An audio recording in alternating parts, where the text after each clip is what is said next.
so you lost $2 million on a platform and then they sued you? Yeah. Explain that.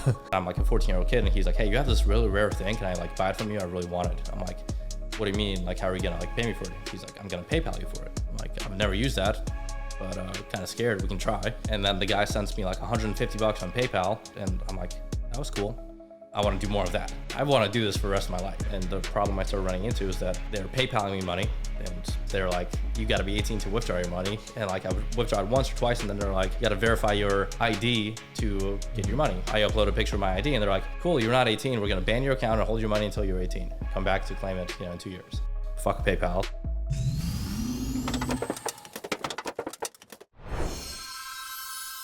It's Are we on? Their Bob? office is cool, man. Oh, we're rolling.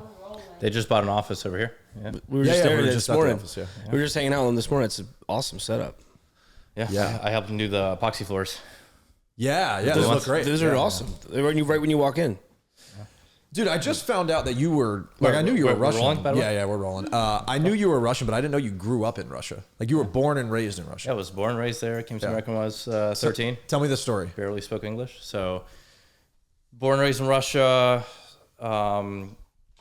Parents both Russian, but my mom and dad met in America before moving back to Russia before I was born. So, essentially, my dad moved to America after the Soviet Union fell in the 1990s. My mom moved there a little bit before that with her first kid, who was my half-brother.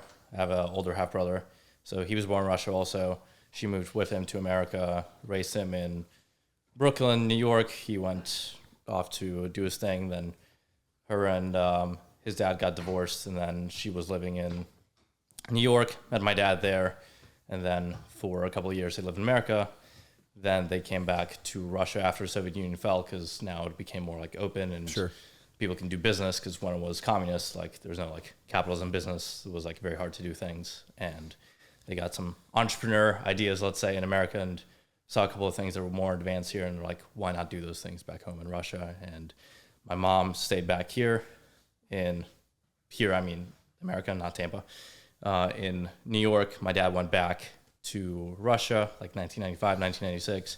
They did like long distance for, I guess, 2 years. She was like helping source a couple like things to like send to Russia for him to do business there when he started his billboard advertising company. And then she moved back late 1990s, was born there in 2000s. 2002, my parents got divorced in Russia, lived with my mom. Dad was still present in my life till I was like 12, 13. At 12, me and my mom alone moved back to America. She wanted me to pursue higher education in college and pretty much learn English while I still could. Because obviously when you change environments, when you're a full adult, it's so much harder to grasp certain things culturally.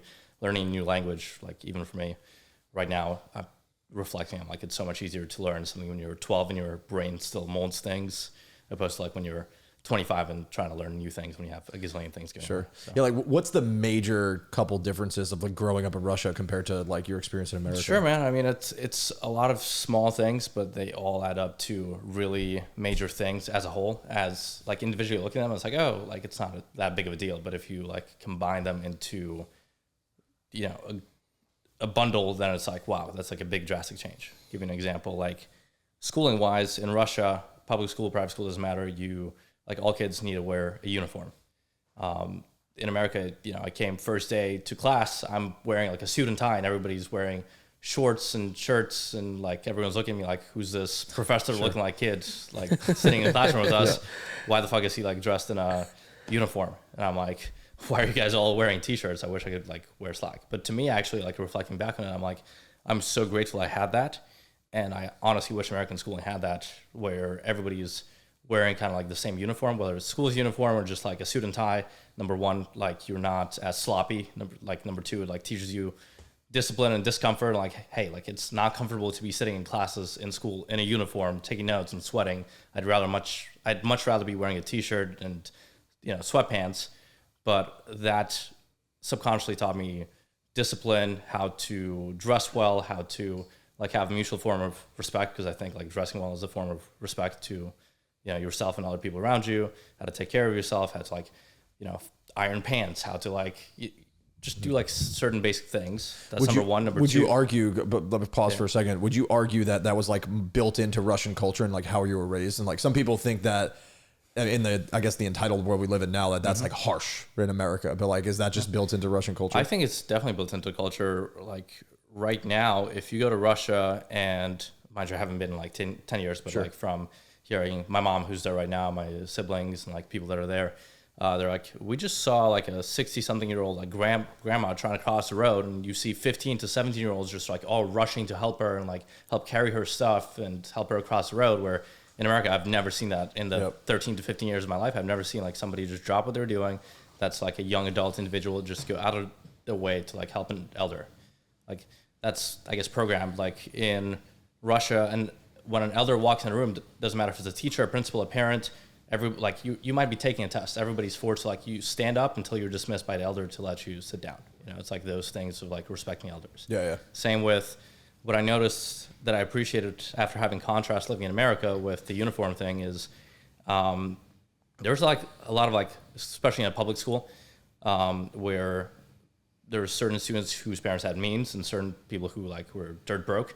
There was a lot of discrimination in that. Like somebody could be coming to school wearing all dripped out designer Louis Vuitton, and somebody is wearing the same, beat up shoes and shorts for the fourth day in a row because their parents don't have money. And now automatically creates like inequality where like, oh, this kid's cool, this kid, kids' parents have money, so and so, and then kids have a certain like perception of hierarchy as well, versus like no matter how much money you have or what your parents do, you all come in and you guys are all equal individuals because you're wearing the same uniform. It's like, you can compete on other areas, like how smart you are, what grades you get, but like, how much money your parents make plays no like variable whatsoever. So that makes sense. You mentioned before I cut you off, number two. Like, what was your number two thing? Just culturally, so many things. It's like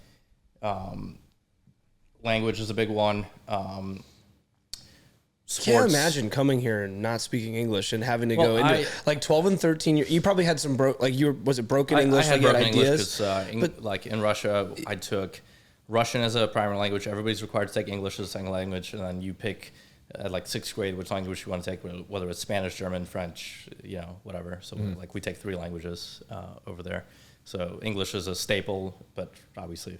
Yeah. It's not going to be well enough to get around. At 12 and 13, like, so that's what, 6th grade maybe? So, 8th grade was the first time I mean, kids can be fucking assholes, Like, how was that for you, like, not speaking? I assume you didn't speak great English when you first got over here, right? Like, how was that? Was it easy to make friends? Was it easy to assimilate? It was like, not only not speaking English, but also not having, like, certain cultural, like, social cues of, like, our culture. Like, first kids try to be nice to you, and I came to like I don't remember what it was, but like the first weekend I think it was like tryouts, after school activities, like, hey, come try out for football, right? And to me football is like you have football, you have the round thing, you kick it with your foot. That's what I played in school, which in America is soccer. And I come to a football tryout with a soccer ball and my cleats and everything. Everyone's looking at me like, who is this goober that came to a football game with a soccer ball for tryouts? It's like, so you have a couple of those instances and everyone's like, this guy's just weird. Like, let's leave him alone. Sure. Let's not interact with him. We have our group.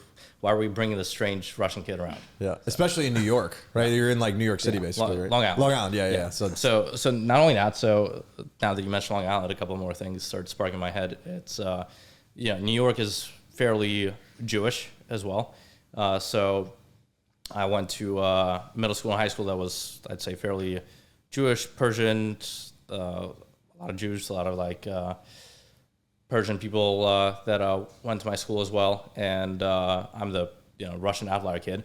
And the 8th grade, my first birthday that I had, turning 13, I decided to do a little birthday party. Like I would invite everybody, and I invited like the big chunk of my grade, like 45 people, and I think 2 people showed up. And I was like, what's going on?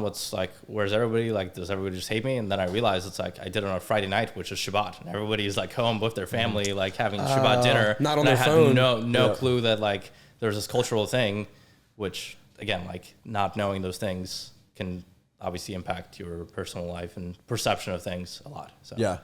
So fast forward, you moved to New York.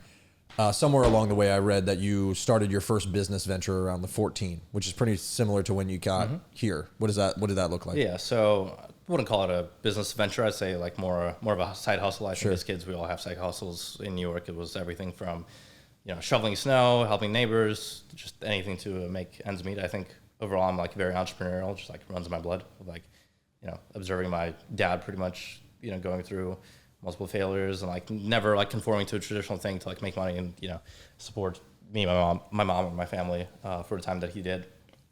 But that first business endeavor played a lot with not fitting in school and having so much like extra time on my hands. So it's like I had a couple of those experiences with going for the football game with the soccer ball, with like not fitting in, and then I'm like, fuck this, I'm just gonna like go home after class. So like the moment the bell rang, I'd be on the first bus home instead of like trying to socialize with kids. I'm like, this is clearly is not working. Nobody like wants me here. Let me go like talk to kids online and play video games with people who aren't going to be judging you based on like this. They judge you on your skill in the game and like just having a good time online. And I'd also be like still connected with friends back home that were like playing video games. And I'm like, at least I have friends there. So like that was my social outlet to do that.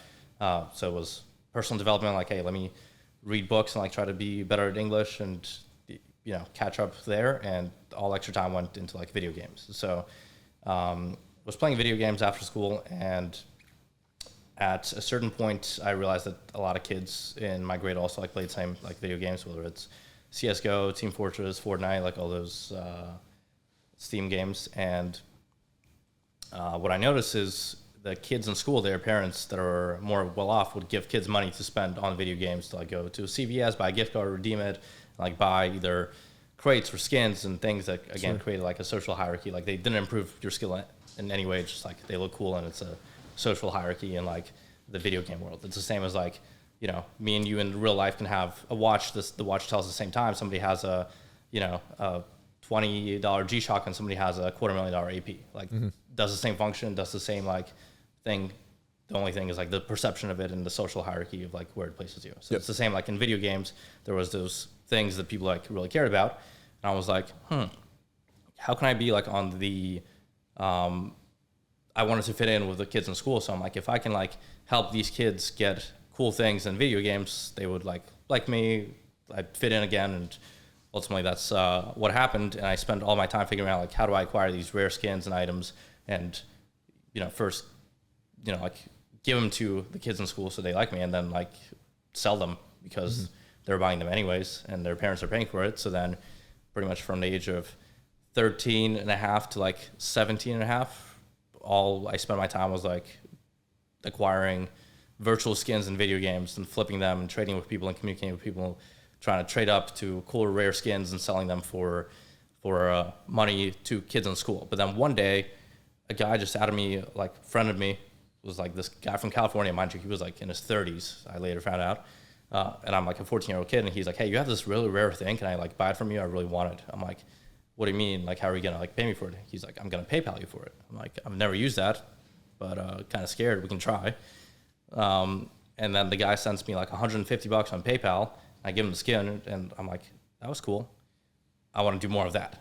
I was like, something just lit up in my brain. I was like, I want to do this for the rest of my life. Whereas like, I don't even know this kid. I never met him. Some guy from California just wants to give me money. And to me, that was a limiting belief that was broken at the time. Wouldn't say a limiting belief, but more so like you unlock something that like you didn't know. And that was that strangers on the internet are willing to hand you money for virtual goods and services, which later then translated to like, selling virtual, coaching programs, things that didn't have like deliverables, like packaging things online and selling to people. That's again, later in my entrepreneurship journey, but I think that's what really started that was like that one particular transaction where somebody gave you money over the internet. So I did that a couple of times, started to continue to sell things online, but I'm 15, 16, 17 at a time. And the problem I started running into is that they're PayPaling me money, and fuck PayPal, because they're like, you got to be 18 to withdraw your money. And like I would withdraw it once or twice, and then they're like, you got to verify your ID to get your money, like, and do tax forms and all that stuff. And I'm 16, 15 at a time. And I upload a picture of my ID, and they're like, cool, you're not 18. We're going to ban your account and hold your money until you're 18. Come back to claim it, in 2 years. I'm like, well, that sucks. How am I supposed to be an entrepreneur? And then I started looking into more things and like, like talking to people in the community, like how do you process payments? How do you like take money for things? And then that's when I found crypto and Bitcoin in 2016. Bitcoin's trading like at $400 a coin, and started pretty much taking payment from kids for virtual items in crypto instead of in PayPal funds. So that was kind of the introduction to Bitcoin when it was like 2016, $400 or $500 a coin. Wow. And did that and pretty much traded items for crypto and PayPal until I was like 17, 18, graduated high school. And then when I graduated high school and went off to college, I was like, hey, like it's time for a fresh new beginning. You already know good English. You're familiar with social cues. You're going to go off to college and nobody kind of knows you. So you have a chance and an opportunity to make a brand new like impression on you and not be like this nerdy kid who just runs home to play video games. Like that kind of faded off, and I pivoted and started like having new interests. Also got a first girlfriend at the time, and was doing a couple of things to be like more social. And I was like, this is cool. What I'm doing, it got me started, but I don't want my identity to be like known as the kid who runs to go like play video games and makes money online. Sure. During that transition, what I figured out though that sparked my next interest was the form of payment that I was taking was crypto, right? And over the time, I accumulated, I don't know, it was like 3 Bitcoin. Wasn't right now it's like a lot of money. 3 Bitcoin is like 300 grand, but back then it was like $1,400 a coin or something. It was like, okay, like over a year you accumulated $4,500 selling some virtual items. Not a big deal. I guess for an 18-year-old, maybe it's a big deal. Sure. But when I was doing that transition of 3-4 months, like going through summer, going to college, I noticed that like the price of Bitcoin went up from like $1,200 a coin to like $4,000 a coin. So my $4,500 turned into like 13 grand. I did absolutely nothing.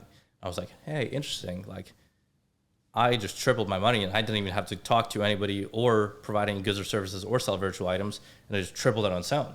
That's when I started realizing like there's this thing called investing where you can place your money, places, and if the value increases of that particular asset, you're going to make money as a byproduct. And that's where my attention and focus now pivoted from video games, items, and virtual goods and selling those things to and arbitraging that to now let's find places that you think are undervalued to just store monetary value and then wait a period of time to sell for more. That became crypto, stocks, and learning about that. And pretty much my freshman year of college, my obsession became like learning about crypto and the stock market and pretty much everything about that.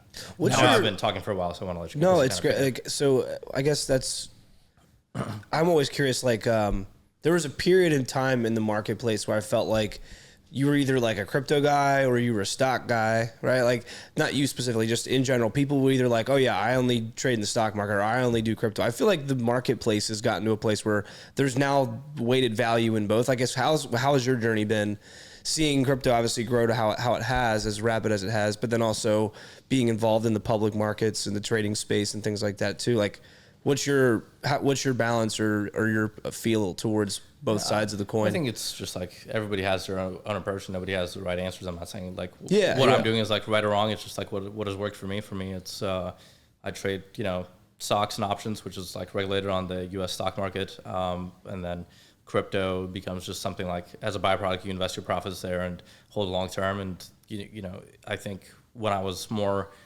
uneducated about it in like 2021, 2020, I'd have a lot of altcoins and I tried to speculate on it, but ended up, losing a lot of money, whether through trying to speculate on things that had no intrinsic value. And, people were just like launching projects and you're, like pump and dump like pumping and dumping things, to also like misplacing capital. Like I lost, I think close to $2 million on Voyager and like had a whole like lawsuit, like a clawback lawsuit against me, and like having to like figure all those things out like 2 years ago. So we can, dive into those things. But for me, it's pretty much, make money in stocks, options, trading, regulated things that have liquidity, that have volume, that have like fundamentals behind them, not just like, Joe Schmo in his basement said, I'm going to write a line of code, click 2 buttons, upload a GIF of a teddy bear, do a bunch of marketing on Twitter, and make a bunch of money. Well, walk us through that. Go ahead. Yeah, so you lost $2 million on a platform and then they sued you?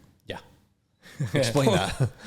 So I'm assuming you were somewhat familiar and maybe even had a couple of clients with the the line of work that you guys do that we're involved in, like FTX, Voyager. Yeah, FTX, Voyager. Yeah. So some of these other ones. Voyager was a platform for staking crypto and just a crypto exchange similar to like Coinbase and all those. And essentially their like feature and benefit that was unique to them, along with like FTX and all those exchanges, was they offered yield on certain crypto, which it's hard to like get a yield on. They offer like 3% on Bitcoin and, you know, like 9% on USDC. And I'm like, okay, like I have, you know, money sitting in my bank account that's paying 0.01%. And then I have, you know, I can just place it at USDC, which is not going to fluctuate. So there's not going to be like any fluctuation of the underlying asset that can be earning 9%. So I'm like, why am I, if I take $1 million in USDC and put it into Voyager, I can be making 90 grand a year doing absolutely nothing. I'm like, that sounds wonderful, right? But with everything great, there's downside as well. I think with Voyager, it's also like certain things that they found legally then in like their verbiage language, how they're like advertising it is like not, not compliant. But regardless, to cut to the chase, how I got sued after they took my money, which is like a baffling concept in and of itself, is had close to like $2 million on their platform. Went down because they had like bad debt to FTX, which went down. So it's like they couldn't pay out their investors, and essentially obviously was a sucky thing to go through. And a year later I get hit with lawsuit. And first, like when I got the thing, I'm like, oh, I'm getting like some disbursements back, like they covered 20 to 30%, and they're like, no, they're suing you for 1.5 million on top of that, on top of the 2 million that they took from you. I'm like, what the fuck is going on? And after like talking to a lawyer that does bankruptcy, or like the US bankruptcy code that they're using in this case pretty much states that since you had over $400,000 on the platform and you were doing a heavy amount of trading, and in the 2 months leading up to the bankruptcy, you were doing large amounts of like deposits and withdrawals, but your withdrawals during that time exceeded your deposit by 1.5 million. And essentially what they're saying is that you and people like you that trade a lot of volume withdrew a lot of liquidity 2 months leading up to the bankruptcy, therefore causing a bank run where everybody else inadvertently didn't have liquidity. So now they're like, hey, we're actually suing you to recover money you withdrew prior to bankruptcy, which was yours, so we can redistribute it amongst everybody who didn't have the chance to withdraw the money, and be fair to everybody. Wow. Meanwhile, in that whole redistribution, the lawyers would make 80% of the money that they would recover anyway for their legal fees. And the fees alone. So like, hey, we're gonna run a Ponzi scheme. We're gonna reverse this Ponzi scheme into another Ponzi scheme. Exactly. Dude, what a fucking joke. Holy shit. Yeah. So I ended up selling that. I ended up paying like 85 grand instead of like 1.5 million. But it was like, okay, you lose 2 million, and then you pay 85 grand on top of that. What lessons did you learn about yourself through that process? Quite a few lessons. I mean, number one is like if something is too good to be true, it probably is. Like, there's no free money that anybody's giving out. Like, and mind you, that's like when capital was so easy to access, like 2 to 3% interest like rates. I had a line of credit I could tap for $1 million at like 2 or 3%. With free money, nothing. And I'm like, okay, like why don't I just take this line of credit at 2.5%, 3% and put it there at 9%, and then just like arbitrage the difference. But the thing is, it's like if everybody was thinking that way, again, like I'm sure I'm not the only like smart guy who was thinking that way. So that's too good to be true. Then if you think about it this way, also with USDC, it makes sense. Okay, but then certain things in hindsight, looking back at it, that I'm like, okay, like this didn't quite make sense. It's like Bitcoin, where there's a finite supply of 21 million. How are you offering yield on something, such high yield on something that has a finite supply that is very limited, because it's not like money that you can just like print more of, or every single year, the Fed stimulates and adds more money to the circulation. It's like, where are you getting this extra Bitcoin? They got to take on a shit ton of risk with your money to go get that yield, or just keep funding that risk with that yield with new deposits. Exactly. They're just paying the 9% with other people's money. That's So, I mean, it's kind of so there's that, and then there's certain things of like I always want to be in control with what happens to my money in a way, and be able to like have more of a say of like where it goes. Totally. So it's like looking into it's like, hey, is this the final destination, or is somebody on my behalf like making decisions of like who to loan the money to and like where to arbitrage? Like how many layers of involvement is there? Yeah, and that's what we always talk to our younger clients about as well. Is like I think a lot of people are so like way too quick, especially young entrepreneurs that have so much energy and control over their ROI directly in their business and their ventures. Like they're so quick to delegate their earning potential to other things that they have no control over when there's such a high ROI to just investing back into your energy and your own infrastructure or your ability to generate that ROI. I want to go back a little bit because you were telling us your story, but you mentioned that your parents got divorced like right before you left from Russia to. I wouldn't say right before, so kind of like while you were born. Yeah. Like, okay, yeah. Cool. Did you grow up with your dad in the picture at all, or have you spoken to your my dad? dad was in a picture, obviously, from like when my parents got divorced at like I think it was 2. My dad would intentionally still like come hang out on weekends with me and do math homework with me and like take me to the movies and like be part of my life. Is he still in your life now? To a lesser degree, I think we have an interesting relationship. It's definitely been difficult to navigate that. I think from the age of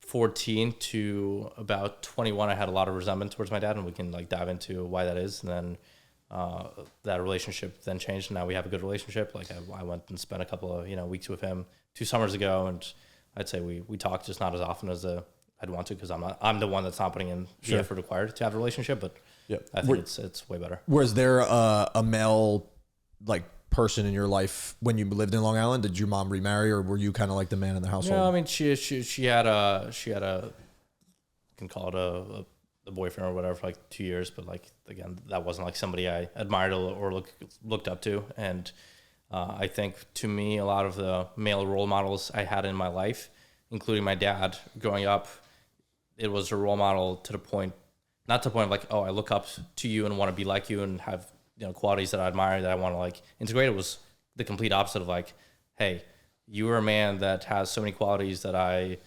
like do not like and despise, that I want to do everything in my power, growing up to not be a man that turns out to be like you. Yep. It was more so like that kind of a lens and motivators. How do you free yourself from that? Because like I can definitely relate to that, but it's like it's an external motivator for a good enough time, but then it's not really good motivation over time. Like building through resentment just like never ends up being the right way to go. It could fuel you for a little bit, but like, how did you kind of come to peace with that yourself? I think it in terms of motivation in general, there's like the push and pull motivation. There's the push motivation in the beginning phases. To me, it's like you do everything you can to avoid pain, right? I think majority of people are more motivated by avoiding pain than gaining pleasure. So to me, I think the early like years growing up and starting a business, it was like, hey, do anything and everything you can, more so out of scarcity, to avoid pain, right? Like to not have your mom struggling, to like not feel like shit, to like have friends, like pushing away from something that you like deeply, despise, and like, hey, I want to push this way. Versus now, I think where I'm not so much operating out of scarcity, it's more so like, hey, how do you find inspiration in certain things and creativity and certain constructive behaviors that are now like, you can say gain pleasure, you can say like create new experiences, whatever that means, but it's like the frame of mind shifting between, push versus pull. Yep. What made that click for you? Like that's an advanced concept for someone at 14 to gather. Well, the thing is, I didn't have that at 14. I think at 14 to like 22, it was operating out of scarcity. I think, where it really clicked was 22, and it's 2 things. I think it's having a good enough foundation to like take care of yourself and not be like codependent on anybody. Like that could be financially, that could be like, for emotional support, that could be just like standing on your own 2 feet and knowing that, hey, I can take care of myself for that. And number 2 would be like having a clear sense of, your identity and being fully okay with like being who you are and like not giving a fuck about like what anybody else thinks about me. It's like, hey, this is me, and this is like what I care about, my interests, what I look like, whatever. And it's like, if Anthony or Landon or Ella or somebody else has an opinion about me, it's like, good, they're entitled to it, and that's not gonna change how I view myself or impact, a lot of my like emotional state of being, where I know from like 12 to like maybe 21, I cared so much. I put like so much value and importance on other people's opinions and what they thought of me. Where like, 22, I think, where I started building my own sense and self of identity, that kind of like slowly dissipated through experiences, through making money, through building confidence. And confidence is built through, I think, getting good and having like repetition in certain skills and areas, whether it's financial, financially, through relationships with people, through connections, through seeing the world and creating different experiences. So I think a lot of that contributes to it, but there's no like one thing. That's great. That was I was talking to him right before the podcast. Somebody asked me a really good question when I was in that zone years ago, when I was constantly in this moment of trying to always prove myself to others. I had this question posed to me. It was like, who are you when you're not trying to prove to others who you are? And at the end of the day, the core question is who actually are you? Yep. When all of this other shit doesn't actually matter. I guess I'd turn that on you. Like, who is Simon when he was no longer, at 22 compared to previously? Like, what was revealed to yourself about who you actually were and what actually gave you joy? I'm thinking to like one exact moment in particular that like resonates in my mind that I can kind of attribute to this conversation, and maybe like a little bit of a side tangent, but I just got a year ago like a Mercedes green like luxury like car, and I had one of those before in 2021 that I got like when I made my first million. Was like a trophy for me. I was like, I'm gonna go buy a nice like exotic car, and I bought the car, I got rid of it, and then like 2 years later I bought the same exact car. And I had a friend of mine like ask me like, hey, like you already had this car, why did you buy the same exact car? Why didn't you go buy like a Ferrari or Lamborghini or whatever? Then I thought about it, I'm like, because I bought it for me, I didn't buy it for anybody else. Like I liked that car and I found it and I wanted the same thing again. Like I genuinely bought it for me. Like, yes, I can go like, buy a more expensive nice car, but for me that was also like a mental subconscious like, oh, I'm actually like at a point where I'm doing this for me. Like if nobody was caring, like would I still buy the car? Yeah. So that's kind of one moment that I can like vividly recall where I'm like, okay, like I'm at a point where it's like, I'm just doing this for me, not anybody else. I've known you for a few months. I think I met you in October and we're talking here in January, and had no idea that you spent the first over a decade of your life in a completely another universe, basically another country altogether. So it's just been awesome to hear your story and where you're at, where you're going. And yeah, that was, I was basically sharing that with Simon when we had a little break a second ago. Yeah. Let's go back to your dad for a second. Cause I forgot the question I asked you anyway, but what you had talked about the resentment piece, and it seems like you guys came to peace over the last couple of years, but what made you hold so much resentment? Yeah, man. So from, being born to my parents being divorced, everything was great, at least from what my mom tells me, because when you're 0 to 2, you don't really have much memory of like what went down. And then my parents got divorced at 2. My dad wanted to start another family, had twin sisters who I'm grateful to have, but remarried another woman, and then was pretty much present in my life and like kind of managing 2 families at the time. And growing up from 2 to like 12, 13 was I'd say a good relationship where I didn't like really understand, marriage, commitment, like family dynamics, but it was like, hey, like my dad's here when we need him. He like helps around, helps my mom, like, gives child support and like pays certain bills and whatnot. And he was present in my life. And then at 12 and a half, 13, when my mom made the decision to move to America, it was just her and myself, and we came to America.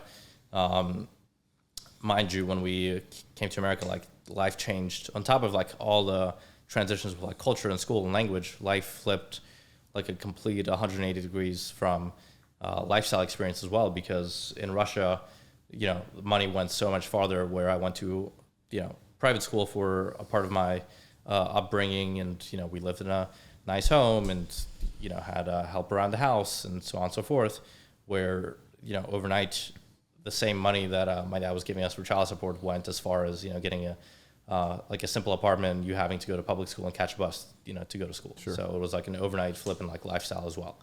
The resentment towards my dad came from us moving to America, and my dad had like his own like feelings towards my mom of like, hey, you took my son away from me. So so he pretty much said like, hey, you took my son away from me. I can't be in his life anymore. like F you, like F this, I'm not going to pay you child support unless he calls me every single Sunday, you know, for half an hour and like, you know, has a conversation with me. That way, like, I know I'm still in his life, and that way I'll, you know, pay child support. And overnight, the relationship with my dad became from like, hey, like, I'm calling my dad, you know, randomly to like share some news with him, and I'm excited to like tell him about something that's going on in my life, to waking up on a Sunday and my mom was like, hey, go grab the phone before I make you breakfast, call your dad. Otherwise, we're not getting money to like, you know, have food on the table or live or pay rent. So you better go call your dad. And that was what drove me to have a lot of resentment to my dad, because it felt like he's financially holding us hostage of like, there's these things and conditions you have to meet in order for you to like survive as a 13-year-old. And to me, that was like, you know, F this. That was also a big motivator of like push motivator of like, I want to avoid this pain, which drove me to like entrepreneurship and make money. I'm like, I'm never going to have anybody again hold me or my mom like hostage in a situation like this, where it's like, you know, if you don't do X, Y, and Z, you and your mom are not getting food or electricity or a shelter over your head. So that from, you know, 13 to like 21, 22, when I like actually like, I think the limiting like belief of that and the scarcity mindset and everything got broken when I, you know, bought my mom, you know, her first place How to Ride in Cash, and said like, hey, this is yours. Like, you never have to worry about like rent or somebody taking this away from you. This is like fully yours. Like, that's when the mindset kind of shifted, and then I like was able to like square away the relationship with my dad. But until I did that, there was a big sense of resentment of like, you know, fuck you, you like held this over me and my mom, and, you know, pretty much like did, and also a lot of those actions and things and the way I operated during that time, a lot of it was also like to prove to my dad of like, hey, you know, fuck you, I can make more money than you. I can like do this for us. We don't need this. A lot of it was from like a prove mentality of like, I want to prove to him like, you know, the kind of man he wasn't and that I can be. You seem pretty stoic, but did this make you like super angry growing up? Like, were you ever angry?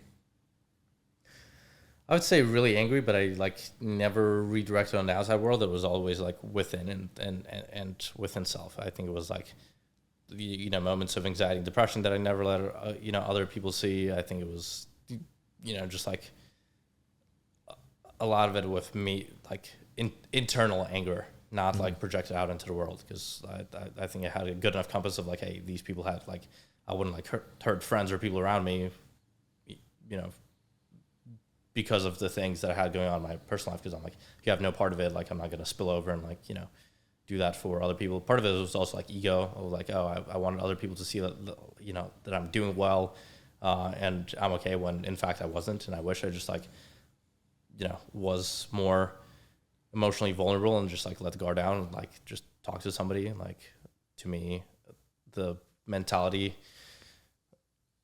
what, you know, up to like 21, 22 was also like, it's hard to trust people around me. Everybody is like out to get you. Everyone like wants something from you. It's like, part of it was like the not trusting kind of like avoidant attachment type of relationship towards not only like romantically, but like everybody like in my life, where I'm like, due to like the things that I went through as a kid, it was like always want to keep everybody at like an arm's length, just because I'm like, I can't get, you know, hurt the way I did with my dad and like certain experiences. And part of it was like, everybody has, I'm like, it's selfish of me to like go talk to other people about the shit I'm going through, because I'm, you know, I see and I'm sure that tons of people around me have that or even more shit of their own going around. Why would I be selfish and, you know, put my own stuff on them and share with them when they have a gazillion and one things of their own to like kind of go through.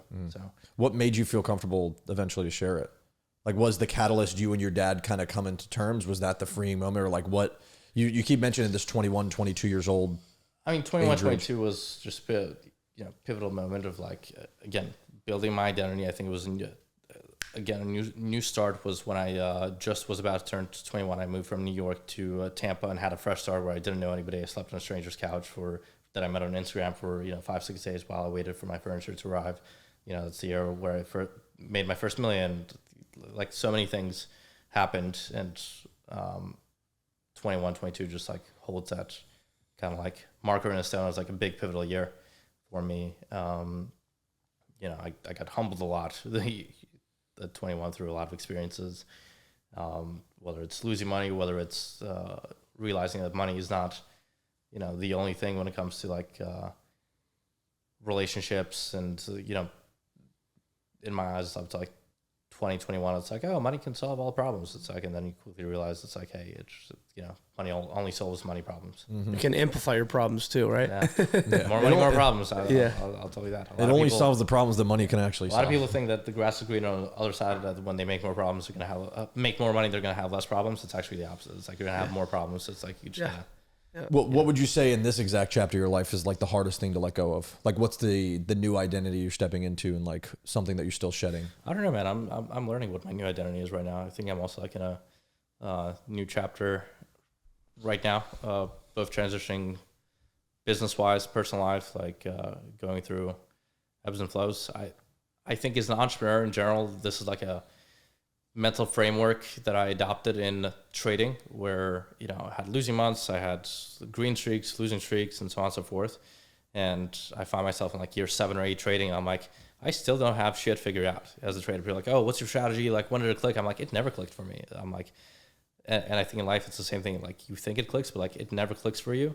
What I think happens, whether it's in trading in financial markets or in personal life, is like, you have aha moments and you have like, oh shit moments. And I think your aha periods get way longer and bigger and more like rewarding, and your oh shits get smaller, but you still go through, like, give you an example in trading. Like 2 weeks ago, I went through a period of like a 2-week like slump where I just went on tilt and I lost like 400 grand in a matter of like 2 weeks making terrible trades. And now I had like an oh shit moment of like, am I still a good trader? Can I make this? Did I forget like all my strategy and how to trade and like everything, right?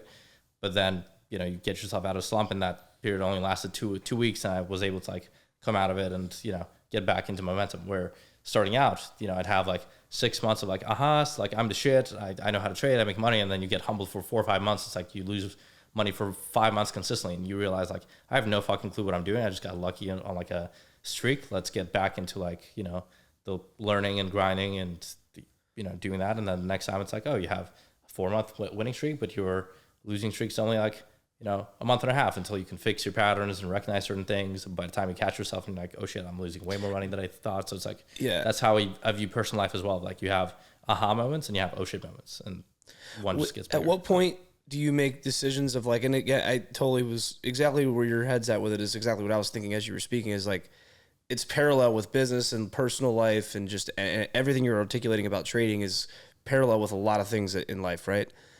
At what point do you, if you are on a 4-month like losing streak, you call it, right? Mm-hmm. Like, at what point do you decide to like abort the strategy that you were following, or at what points are you deciding to just like make a pivot to take a different path, or are you taking a different path? Are you sticking to the strategy still and holding tight? Like, you seem very even keeled of a guy, so it's like you're obviously, I assume, not getting too high and too low, but like, at what point is it time to take a left turn or a right turn or It's a very loaded question. I think that we can go on for like hours and hours. But what's your philosophy around that? What I'm gonna say is trading is gonna trading in financial markets is like looking yourself in a mirror, and trading is gonna show you all your flaws and all the things that you need to work on. And until you pretty much fix those things, you're gonna keep losing money, like keep making mistakes. Trading is the ultimate like mirror to your character, to your habits, to your like everything. And that's kind of how I view it. It's like, you look yourself in the mirror and it's like, you get slapped in the face. It's like, oh, you're impatient as fuck, or you're greedy, or you were, angry, or you were a revenge trader. Like, when you lose a trade, instead of like evaluating the next opportunity as like a fresh new opportunity from scratch, you chase and you put more money into it. And you're like, hey, I lost, $2,000. Let me put $4,000. Let me put $8,000 just to make back the, the first thing. It's like going to show you all those things about you and your character. Like, oh, I'm, impatient, or, you were in drawdown, and instead of like looking at a trade and being like, hey, like this is going to come out of drawdown, and like put emotions to the side, you get too scared and you're like, hey, I'm down $1,500 on a trade. I'm not going to stick to the plan. I'm going to close it out for $1,500. And if you just held it for 2-3 more days, you would have been in profit. So it's like all those things that trading kind of like teaches you about your character and philosophy. But I think the friction of emotion and logic kind of clashing, but I think at an extreme. Underlying, I think, Antonio, I don't know if it was on a podcast or like personal conversation or somewhere, and I agree with this philosophy completely. I think that your performance in business or in trading, for that matter, is never gonna exceed the level of your personal development and where you're at as a human being. So it's like, if your habits, your personal relationships, your sleep, your food, your gym, and everything is shit, you can't expect your business. Your business is going to be capped at the level of the person running it. Yeah, at least from a sustainability standpoint, right? Like you might get lucky and have a couple outlier moments, but in order for things to be sustainable, I think everything rises and falls with the level of personal development, because that's your cap and that's your floor. Yeah. To an extent, it's like once you're Elon Musk or Jeff Bezos and you have like people and systems and like everything running, once you reach critical mass, right? Yeah, exactly. Yeah. Like, so like we're under the assumption that none of us have reached exit velocity yet, right? Right. So with that, I guess when he was asking you that exact question, like all I kept thinking was like, it's never really the strategy. Sometimes it's actually a strategy and things, but like you've proven that you've been a profitable trader before. So it's like very rarely the strategy or tactic. And it's always a reflection of like, what about me needs to change right now? Mm-hmm. So it always comes back in every single place in life to a radical sense of self-awareness of like, all right, where am I not showing up as my best self? Catching yourself and then just getting out of slump. It's always like, to me, that what's worked. It's like, hey, reduce your position size by like 95%. Trade with like, instead of trading 100 contracts, you trade with 2 or 5. Yep. And just gain small wins and small consistency over and over again, and like build back up like slowly, just to prove to yourself that you have that momentum, right? Yeah, go get your mojo back, man. That's what I tell people all the time. Like everyone's like, a lot of good friends of mine from back home, they're non-entrepreneurial and they're I love them so much, but a lot of behavior is fat and lazy behavior. And I tell them this right to their face, so I'm not scared to talk about it on a podcast. And I'm just not willing to tolerate that for people that I love in my life, that I see the potential. Like I see so much potential in them that I want to see them realize it. And I realize, and real quick, that's why I think we're friends, because I hold my friends and people around me to the same standard. And I know that you wouldn't tolerate, shit from me, or like, exactly. You were not afraid to call your friends and be like, hey, like, might be, pushing you a little bit here, but just say, no, I see you and I know you're not living to your full potential, and do with it as you please, but just recognizing that. The only reason I can confidently say this is because I've seen myself as someone that wasn't living up to their full potential, and I realized that it's possible by just going back to these layer of habits. And so all I kept telling, they're like, all right, this is the new year where I start, getting my money right or this right. I was like, hey, why don't you start by maybe just going to the gym or going for a walk intentionally 3 times a week? If you just start doing that, the amount of momentum that's created by actually following through in some way, shape, or form on something you said you'd finally do in your life and getting that momentum tangentially takes care of pretty much everything else itself. It's not about like, going for a walk around the block 3 times a week is not going to radically shift your health and you're not going to lose 50 pounds overnight, but you're starting to prove to yourself that that is your new identity. And then that starts to compound to taking on much larger risks because you're betting on yourself.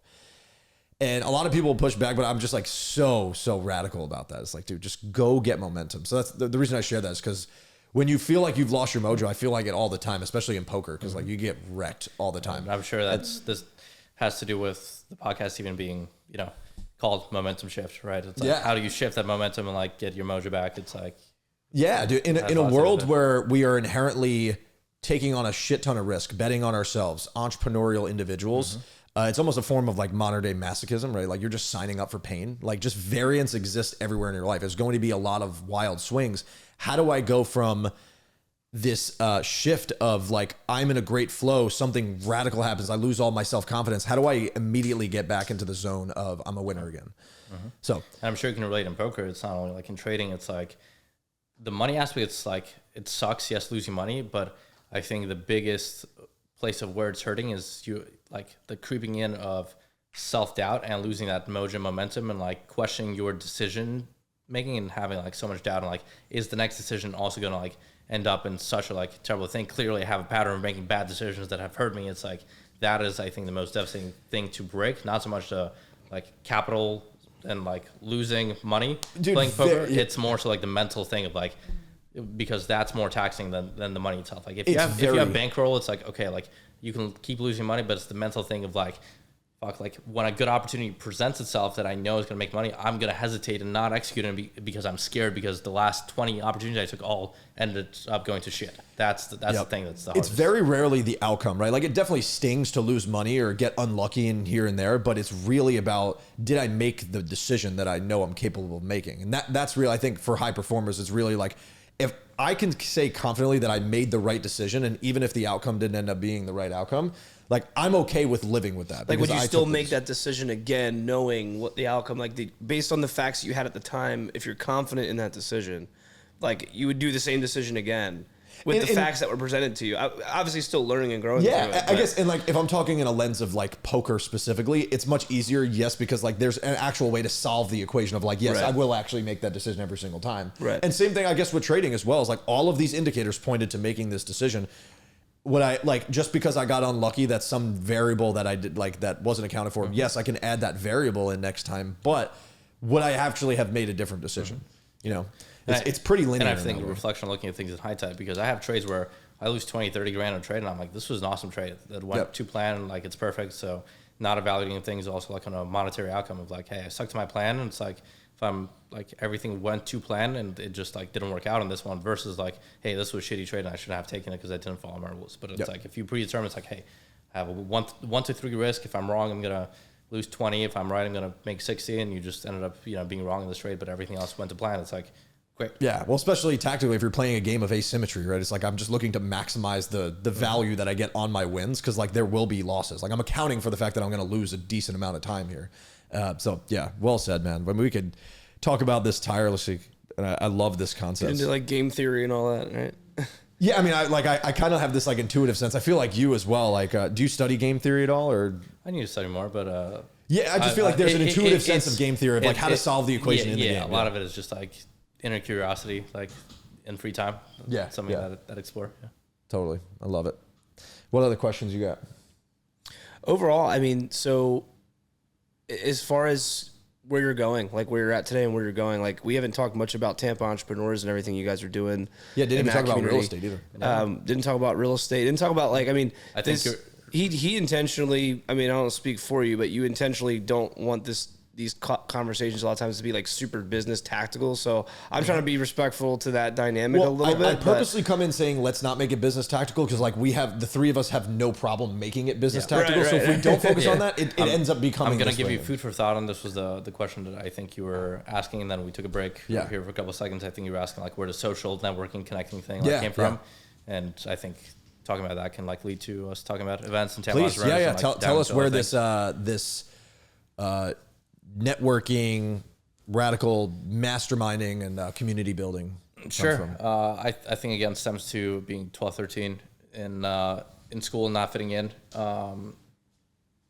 Reflecting now to when I was a teenager, I think if somebody asked me like, what is your biggest fear? You know, back then with everything that I was going through, just being like me and my mom and running home and just like being on my computer, I felt like very like a misfit, alone, isolated. I think if somebody asked me like at 15, you know, where nobody did, but like reflecting now, like I'm like, what would my answer be? And it'd probably be loneliness, right?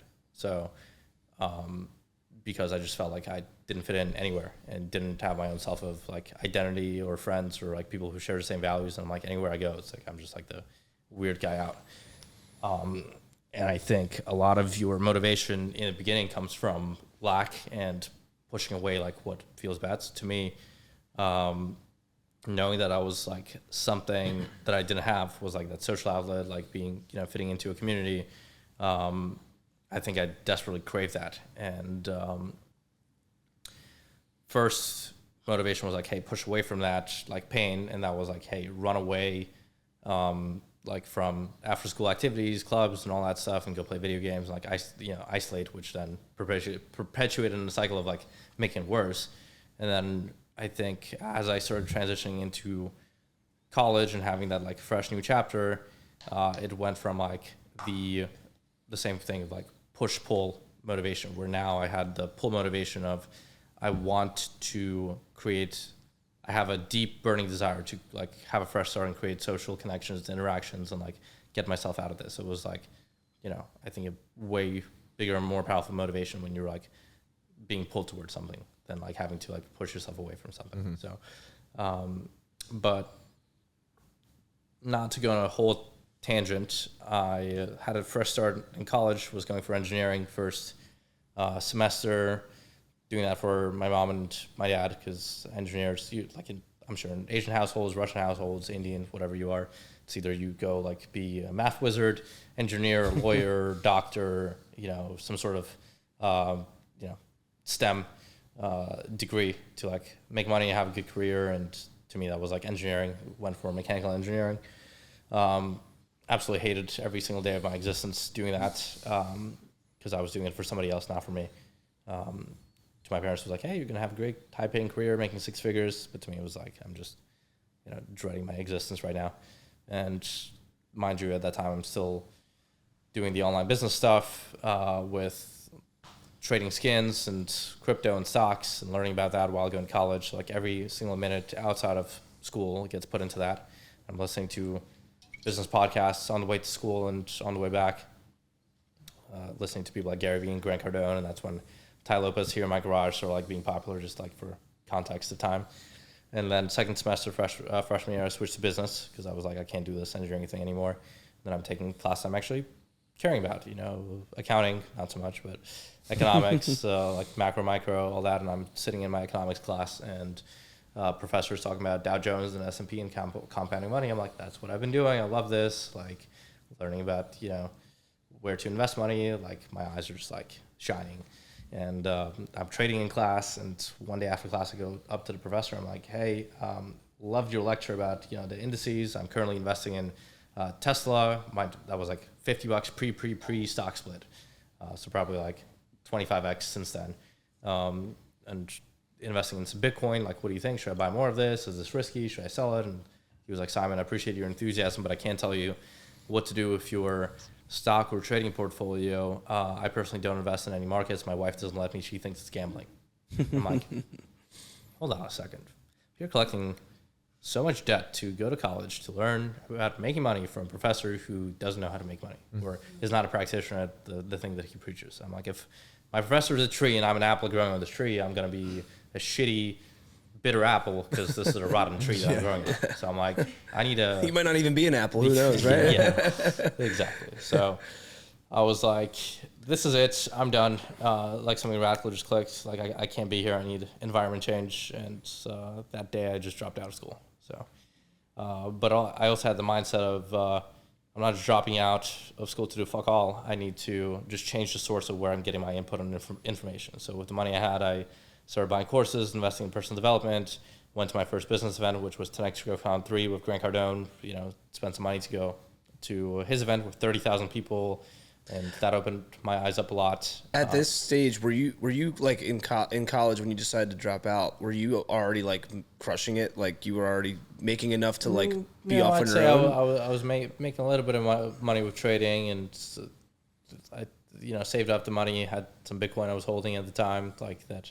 I had like 3.2 Bitcoin that I like made through all the years of like online like video games. So I think I had maybe between 50 and 100 grand to my name at that point, but like no consistent like recurring model or income. But at that age, I mean, that's a great spot to be in, to go invest in your growth and to get. I took a lot of money. I'm like, just need to invest in my growth and spend money on plane tickets to go to. It's awesome. Cardone's events, and pretty much went to that, and that was great and all. I'm like, hey, this is so much better than college, but something's still like missing. Like, I'm like, I spent thousands of dollars to be here. I'm in a room learning from all these speakers. I'm like, change the source of where I'm getting information for sure. They're all millionaires and billionaires, but the problem was they go on stage saying I made $1 million doing X, Y, and Z. If you want to learn how to do the same, you got to buy my course or program. And to me, that kind of like rubbed me the wrong way. I'm like, I already paid money to be here. Like, what do you mean? Mm-hmm. And then the information they were talking about was so like general and broad, where it felt like just like one size fits all type of thing. Because there's 30,000 people, and Nancy from New Zealand that came in who's 65 years old, and Simon need to hear the same information, so it has to be very general. I'm like, it's not specific to where I'm at in life. They have to make it very broad based on the audience. And everybody I would go and connect with and like shake hands with and just talk to would be like, hey, I do solar, I do roofing, here's my business card. And like, I'm Antonio, I run fractional family office, here's a card. I had like 40 of these conversations. The next day when I got to my hotel room, I like looked at my bag, took it out, I had a stack this thick of business cards. I looked at the card, I'm like, who's Joshua? Especially if it doesn't have a face on it. I'm like, this is just a card with a name and a phone number. What do I do with this? Why is this useless piece of paper in my pocket? And I felt like I wasted an entire day collecting these cards, and they mean absolutely nothing to me. Like, what was the point of that? So then I started thinking about it, and reverse engineering. I'm like, this is all like relationships, and like I didn't build relationships. I just accumulated data and like business cards. Let's go about this differently. And again, like I took a full 2 days to like reflect about the event, and was the money well spent, and who did I meet, and like what was good about this, and like because I was in this like exploration of like where do I go now?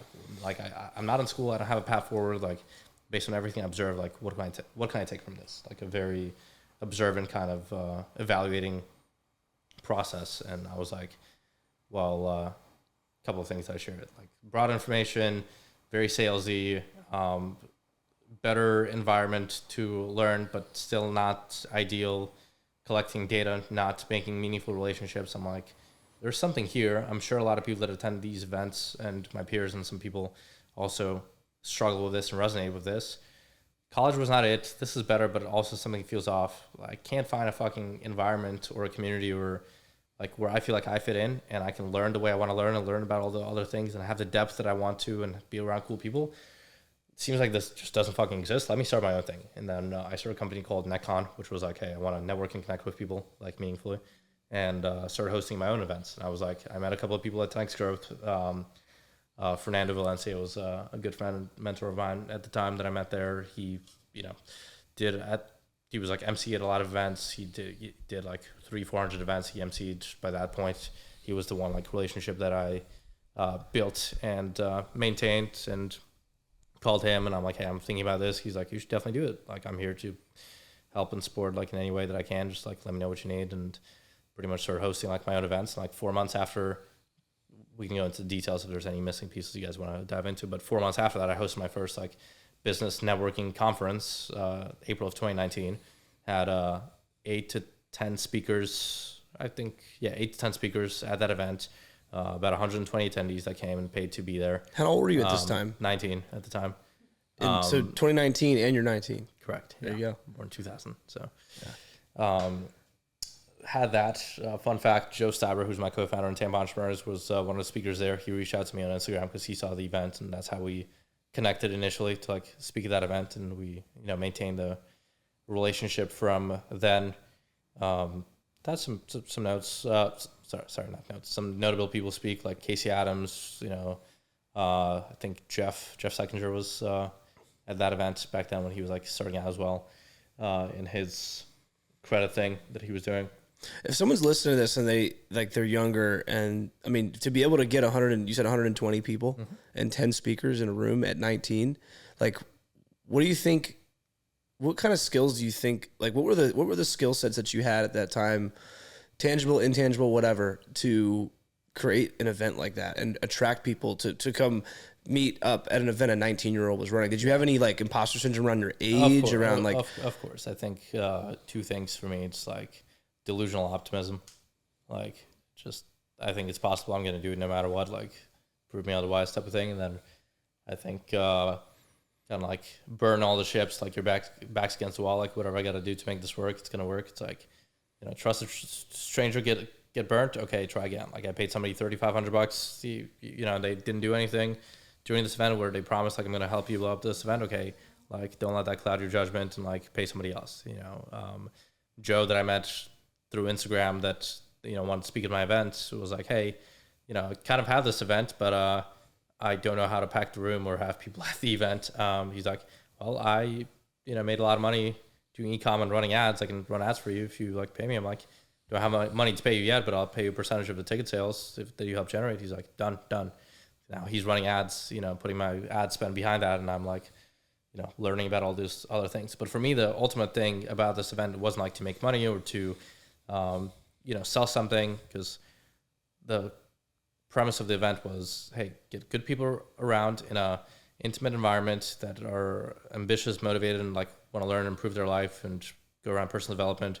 Have speakers that are not selling anything from stage, so they're prohibited to sell. They're there to generally drive value. Have a small attendee to speaker ratio where you could actually like get not motivational bullshit, but like practical implementation things and tactical things. A lot more intimate, to like for sure. Integrate into your like business and scale.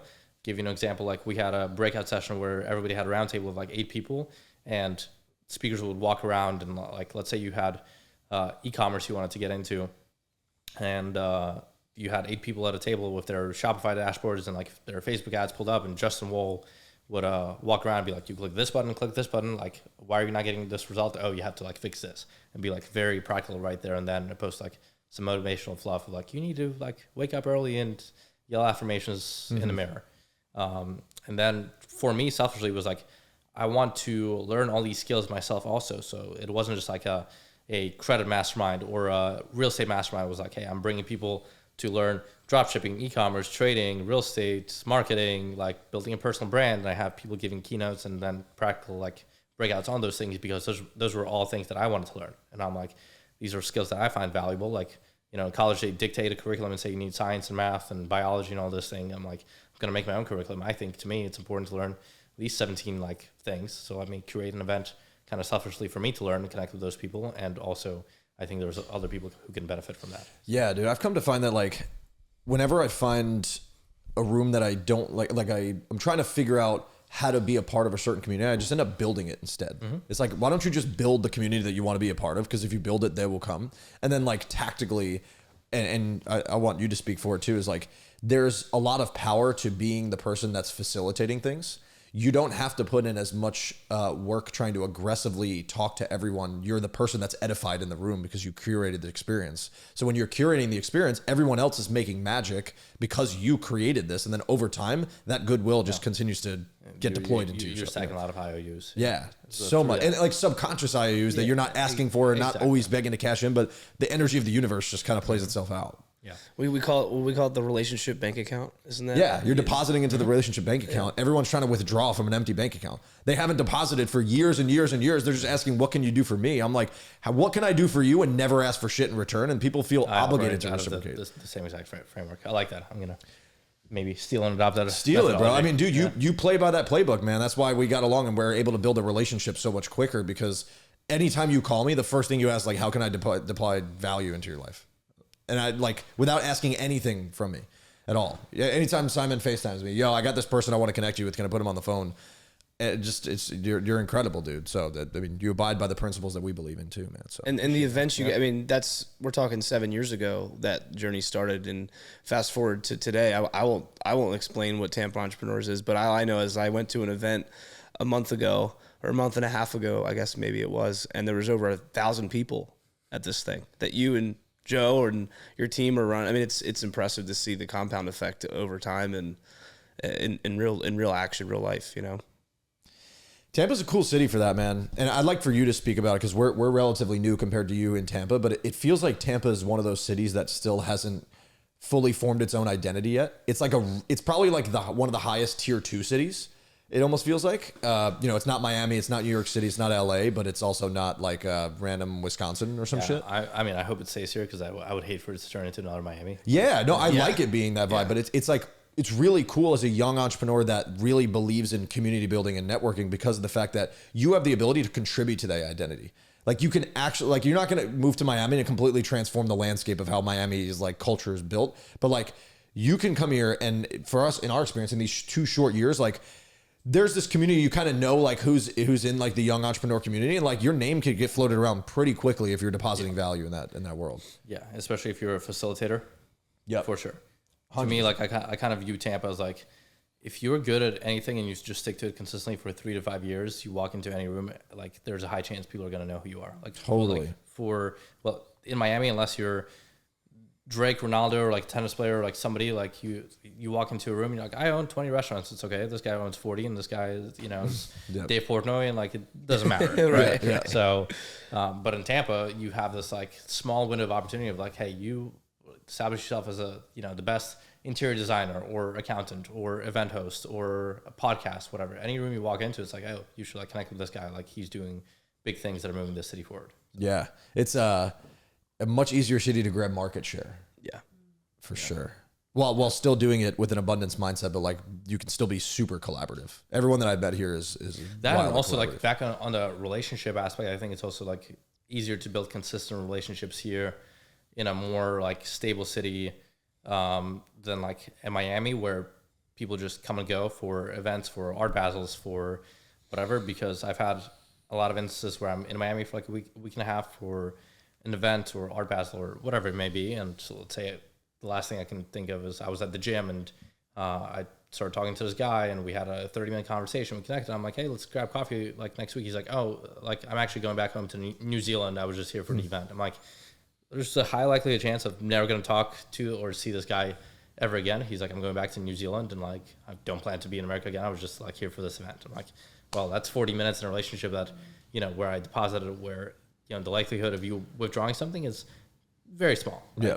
You know, versus here, you know, you can have a consistent like stacking on top of it where, okay, you meet somebody, let's schedule a follow-up, let me connect you with these people and continue building value on top of that. Yeah, much fewer people are just passing through. Correct. Yeah. At the level that you're at, and I'm you could speak to this too. You know, you're facilitating these amazing experiences, a lot of connections, you meet a lot of people. How do you manage your relationships? How do you audit who you want in your life and who you don't? And you know, some of the things I've run into through as we've grown our business and our reach is it's almost a limitless amount of opportunities and people that you can work with or do business with or find ways to collaborate with. Like, how do you sift through, you know, what's worth you being involved in and pursuing, and how do you navigate just the vast amount of relationships that you've accumulated and the new ones that come in the door now? Are you asking for more tactical or broad things here? Maybe a little bit of both, just like your philosophy around it at this season of life and business that you're in. Like, how do you just manage the high volume of just relationships and people that are coming in your life consistently? Yeah, I think number one is like allocating intentional time to like anything, whether it's relationships, whether it's spending time with God, whether it's, you know, like a person that you really care about. It's like, starts with intention. So making sure that you have intentional time, like in your calendar for that. Like I have a intentional like relationship time block where it's like, you know, I have thinking blocks where it's like I have an hour in a week where I just sit on the couch and I'm not allowed to touch my phone. It's just like a thinking block. You have a prompt and you just think and journal, right? I have intentional time for relationship building, like block, where it's like, hey, think of like, who all did you meet? Who do you need to follow up with? Who do you need to like connect with whom? Where can you create like value for people and like provide value? And I want to elaborate on like provide value and expand for the listeners, because I really hate how in entrepreneurship there's this buzzword that gets thrown around like, all you have to do is just provide value. Gets thrown around like buzzwords. Like, what does that actually fucking mean? Like, what does provide value mean? And I like was thinking about it. I'm like, what does provide value mean to me in my life? Because I'm like big on defining terms, because I'm like, I kind of know what it means, but like, how do I define that? And to me, it was like, you solve a problem, you know, for somebody that they don't yet know how to solve or have resources or whatever to solve. And I'm like, okay, where can I like apply this? Where have I applied this? And how can I like leverage it? Or I guess for the listeners, I was like going back to like the events I was hosting, and there was somebody in the audience of like asking a question about like marketing and building their agency. And they're like, hey, like you're talking like on the same topic, there was a speaker talking about like, you just need to provide value. He's like, okay, like I'm trying to like provide value, but like it's not working. I'm like, okay, what are you doing? They're like, well, there's this client that I'm trying to get in contact with. He's just not responding. And he posted about like needing a website. And I'm like, build him the site. He built him the site and the guy responded. So it's like a lot of people, again, like try to, as you said, extract before they give. So it's like, if you give, then you like have a higher likelihood and opportunity to like extract something out of it, but you shouldn't even be going into it with the mindset of like, hey, I'm trying to extract out of a relationship. Yep. But where a lot of people, I think, fail into like the provide value thing is if they don't know how to provide value themselves, they just leave it as is. For example, if like you call me and you're like, hey, I need a website built. My response could be like, I don't know how to build a website. Have a good day, Tony. Like, you know, see you later. And the interaction ends there. To me, it's always like, if I don't know how to provide value myself, can I facilitate an introduction with somebody that I know can provide a value to them and make a connection? And by doing so, I automatically became valuable to both people. So to you, I became valuable because you needed a website, and I solved that solution for you by connecting you with somebody who can build that. And for that person, most likely it's going to be a paying client or somebody who is going to engage their services and, you know, meet a friend, whatever. Right now, I'm in the middle of that, and now, as you said, I have like deposits from both those people in a way, like an IOU, whether it's, you know, actually like a favor IOU, or I'm brokering and getting a commission, for something like that. And when I switch my mentality to think like that and not just cutting off interactions and always searching for like, how can I like, if I don't know how to solve someone's problem, who do I know to solve it, or how can I still figure out a way to like help that person? That like changed everything for me, like business wise, strategy wise, like even like making money, because like I think it directly translates. It give you an example. Like I was at a conference again, like when I was 19, speaking at an event. Jason, like I had a couple of podcasts, and sorry, I wasn't speaking. I was attending and had a couple of podcasts scheduled at Jason Capital's event in Orange County, California. There was a guy there that I met that ran a software company, and we just connected and didn't think much of it. The guy hits me up 3 years later, like, hey, that was before I got into like home building and real estate and all that. I'm moving to Tampa. Like I just had an exit of my company for like $84 million. Like moving to Tampa, California. Like I'm done with it. Like, do you know how to build homes? I'm like, no. But instead of like dropping the conversation there, I like found a home builder, vetted them, explained the situation, connected them, and the guy ended up building a home in Davis Island. And by just connecting two people together, I got a $124,000 commission check for just like, hey, the guy built like a $9 million home. The guy built it for him. I got like a 1% commission check for like bringing two people together. So it can translate monetarily right there and then, right? Or it can translate of like, hey, I just have IOUs with people. But a lot of people don't go the extra mile to like figure out like who else do I know in my network, or can I go even outside of my way to find somebody to solve that problem for them, for that particular relationship. And I think that that's something like I intentionally do and spend the time on, just because I see the value in it, and that's how I've built my life. Yeah, dude, it's like arguably the highest leverage skill in a world where AI can virtually replace most things. It's not going to replace the relationship bringers. Like it's not going to replace the people that can build relationships. It's just not something that, I mean, at least for now, maybe robots will eventually one day. Like the thing that clicked for me, and really how we've built our entire business, was like, how can I manifest being the person that people come to solve their problems? And most of the time you take this general practitioner approach where you don't even know the answer to their problems, but you know the person that is the answer to their problems. And like you stack enough of those, long term it compounds to where like you're eventually the solution to somebody's problem. Or it's the delusional optimism, to your point, of I know I can just go be resourceful enough to go figure out and find the right opportunity. Dude. Like my whole life is like punching above my weight class of like committing to problems that I could solve that I have no fucking clue how to solve, and then going to figure it out for people. Yeah. That's like what I believe, like fake it till you make it. And that's like how you integrally monetize a network, where like you become a valuable enough human to then create enough network to then be the solution to a lot of people's problems by depositing value in so many different places, deliberately making intentionality around how can I connect to people. And where it lands the most, in my opinion, is when it's random. Like when I'll randomly hit you up, or when you'll randomly hit me up. And sometimes I'll randomly put people in a group chat like with 30 other people, and they're just overwhelmed. But also just in the back of your head, always having to like filter scattering and like looking for that, like not just being passive in conversations, like still like, hey, I'm not looking for anything strategic, like, because I'm not operating out of scarcity. Like, I don't need to make an introduction to make a commission check to like get paid. But in the back, I'm always like scattering, like, what, like, out of everything that I just heard Antonio say, like, is there something where I can grasp on and anticipate his needs before he can even anticipate those needs? And like, again, random things like doors being open lead to so many great things. Give an example, like, I would not be knowing any of you guys are sitting in this room right now have Connor Green not knocked on my door 5 years ago to sell me solar, and like knocked on my door and like said, hey, are your parents home? Can I talk to your parents? I'm like, no, it's my house. He's like, what do you want? He's like, here to sell you solar. I'm like, not going to sell me solar, but we're going to be friends. Yeah. That's one of my favorite things to do, is to follow the thread back. I mean, like I go all the way back to like how we met in boarding school. Our parents decided to send us to boarding school thousands of miles away from where we grew up. And I only found out about this boarding school because my dad saw a guy in a Wake Forest polo standing on the sidelines at a football camp and thought he was a Wake Forest coach. Meanwhile, the guy just played there 20 years ago and was a football coach, a high school coach. My dad goes up to him and starts bragging about me to this guy he thought was a college coach. Really, he's a high school coach, 45 minutes down the road from the University of Clemson. He's like, you guys should tour this school, and we need a quarterback next year, and we're graduating our senior guy, and like, I love your kid. Like, I'd love to see, if it's a good fit, great. We drove there, then like an hour later, I ended up saying I was going to go there. And then, he was grew up in a completely different universe than I did, like state-wise, completely separate. Our parents both took chances and rolled the dice, and we met in 2012.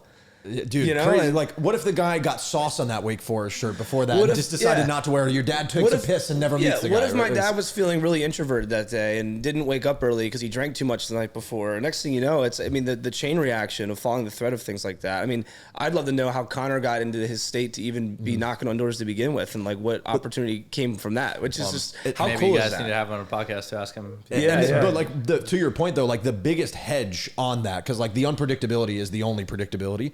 The biggest hedge to that is just volume. And which is why like having the mindset of just like, how can I always be thinking that way? Because the world that we're talking about just comes with massive amounts of irons in the fire. And you're just have irons in the fire all the time. You're depositing. Like the relationship that you thought was going to be the one that to take you to the place wasn't actually the one. It was the one that took 3 years to build, this value that created that this guy introduced you to this girl's, goldfish's, mother's, brother's, dog's uncle, who was the relationship that broke through for you. That changed your life. It literally, right? You know, it's this weird tangential spiderweb ecosystem. It all comes from just being unselfish. But I do think it starts with taking care of yourself first, because like I need to be someone who's referable first. Like if I want to get referrals, number one, I'm going to give referrals. That's like the law of reciprocity. Is like I want to give something that I want to get. So like my best way of getting referrals in our business is by giving a fuck ton of referrals away first. But then I need to make sure that I'm a referable human, which is why that my motivation around taking care of my body, taking care of my mind, being able to articulate things properly, staying sharp, all those types of things. So it always goes back to like the personal development side. I know we're going on a tangent, but that's just like, it's so full circle, man. So. Yeah, man. Take it. I think relationships can take you very far. And the one thing I liked that he brought up was volume. I think volume trumps luck in the long run. That, a lot of people may have ended up in a place where they're good relationally or in business through luck. And some people like try to mimic that. And it's like, hey, like, yes, luck is a factor. But if you want to like have something like that's a consistent system that gives a predictable result, you get that through volume and repetition. Dude, if we're looking at the lens of business, like most things are linear. Like I put this amount in, I get this amount out. Relationships are the only thing that are quantum. Our good friend Ani says like relationships are quantum. And like, that's where I've decided, and we've all decided. Something just speaks to me because before coming on a podcast, I listened to a few of your episodes and like did some research, obviously, to know where I'm coming on. And I know you guys had a podcast and you guys talked about relationships, and one thing that here speaks to me right now is you mentioned that the product or service can get you to 1 million, 10 million, 100 million, but if you're trying to get to the billions, like that's the quantum leaps that you get through having certain relationships, and I stand like 100% behind that. Yeah, like, totally. Product will only get you so far. It's like relationally of like being introduced, like, hey, this guy can like help you raise $10 billion for this thing. It's like that is the quantum leaps. Yep, 100%, man. Well said.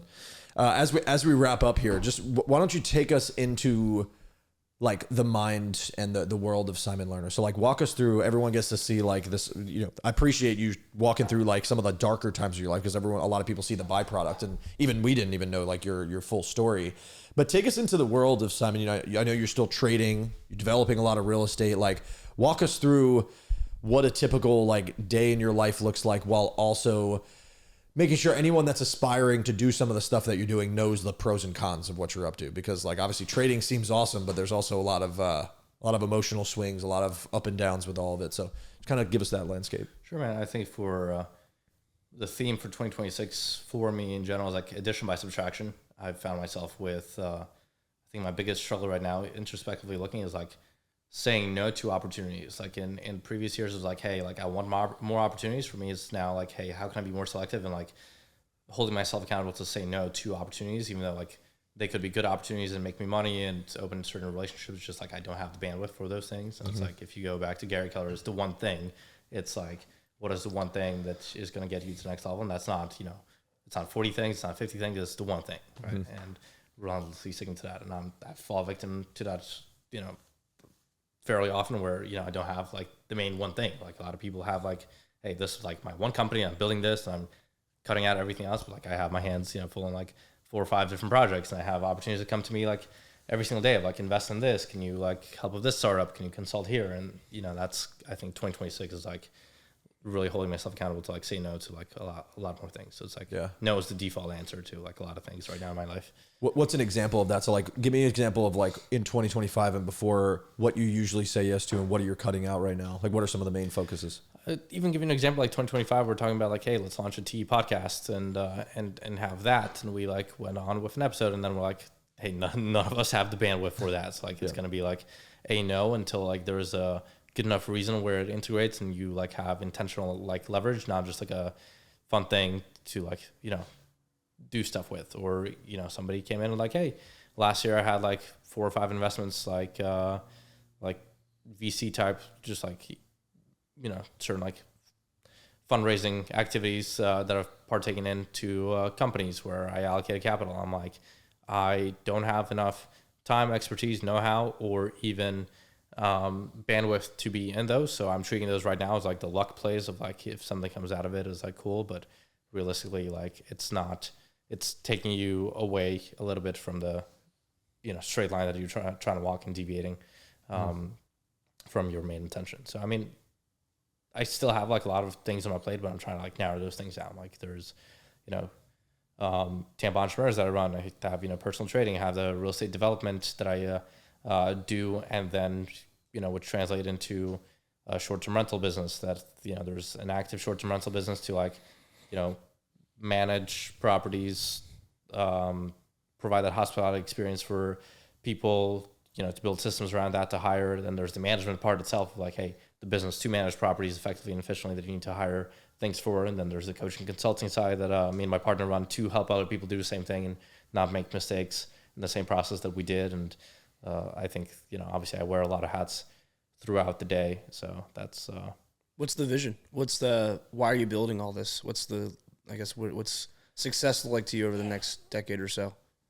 You know, I operate out of the principle, to me, I obviously have long-term, you know, vision. Some, you know, I choose to like keep private. You know, I believe in like evil eye. Like there are certain things that I just like don't put out there, and also like for multiple reasons. Number one is like a lot of people want you to do well, but not better than them, and like will go out of their way to like sabotage your success, whether it's in, you know, personal relationships, it's in business, it's in whatever else. Number two is like I hate putting expectations out there and to hold myself to something where I think as an entrepreneur it shows intellect and it shows maturity to like change your mind. I actually appreciate people who like, you know, a little side topic, like in conversations somebody makes a statement and then they like retract it. They're like, you know what, after a gathering and acquiring new information, like I actually changed my mind. Like I respect people who can like, you know, change their mind, not like are stubborn on like one opinion when something is presented to them.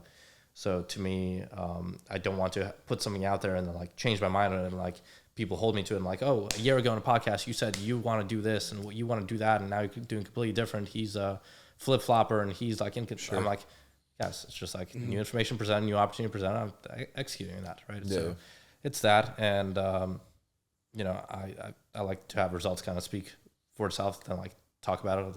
Like to be about it than talk about it. So that's in terms of like business. I also think clarity comes from progress. You need to make progress to get clarity. Like if you're scaling a business and you want to go, let's say you launch a new thing and you want to take it to $1 million, a lot of people have analysis paralysis and they're like, I don't know how to go from 0 to $1 million. There's so many things I need to know or learn. I'm not even going to bother trying or starting. Like, fuck this, it's not for me.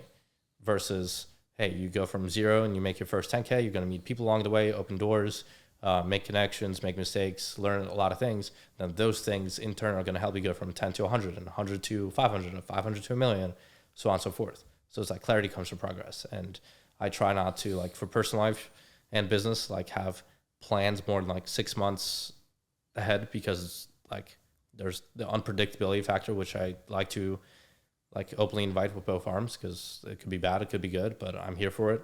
And I think expectations lead to disappointment, and I've been disappointed more times when I had big like visions and plans and things I want to do on a long-term scheme, and then I get thrown off that by like things out of my control, whether it's people entering your life, people exiting your life, new opportunities, COVID happens, and like you're like, oh, I'm gonna like do these events and do these things and travel this and build this type of company, and it's like COVID happens and everything goes to shit. Like with events, I was running NetCon and COVID in 2019, and we had an event in Miami planned, and I have like a whole thing planned where we're going to have like different, masterminds in person and speaker series and a podcast that's launching in person. And then COVID hit, and overnight, like that all went to shit. And I'm like, put so much mental energy and thought and anticipation and my self-worth and identity behind that. And now that's all taken away. Why did I do that? Because I was like, had a 3-year plan and a 5-year plan and all that, which, I think broadly it's important to know like where you're heading, but not put so much emphasis on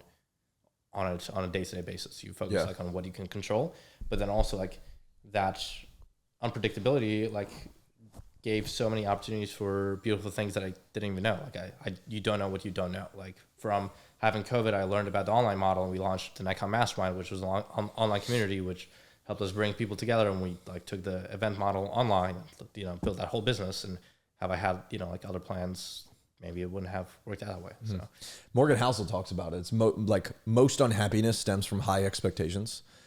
So it's like, I think you need to have high expectations for yourself and things you can control, not other people. I drop my expectations for other people, not other people's actions, but I have really high expectations and things that are in my control. For things that are out of my control, I have like zero expectations. Yeah, and I almost like flip flop the word of expectations to just standards, right? Like I have a high standard that I operate. Like expectations almost seems like it's just like things that I can't control. They're like outcomes. It's like, all right, I know the inputs. Let me just focus on inputs. And people, like the way other people operate is not really something I have any control over, which is like an expectation as opposed to an input. So, dude, you're the fucking man. It's been a pleasure, like selfishly getting to know you more. We've gotten to know each other, but just getting to know your story a little bit more. Appreciate you being vulnerable, man. We're gonna do this obviously again, and it's been awesome. I'm excited to have you guys on board for the tea events we have coming up. Next Saturday, and I know we have a dinner coming up right now to talk about how we can take over 2026 together, and obviously that's again like it's gonna be great. That one like relationship that's gonna hopefully open so many more doors and opportunities. So hell yeah! Thank you to come. Thank you for being on here, too. Thanks for having me. Love you, bro. Thanks, guys. Awesome. Let's roll.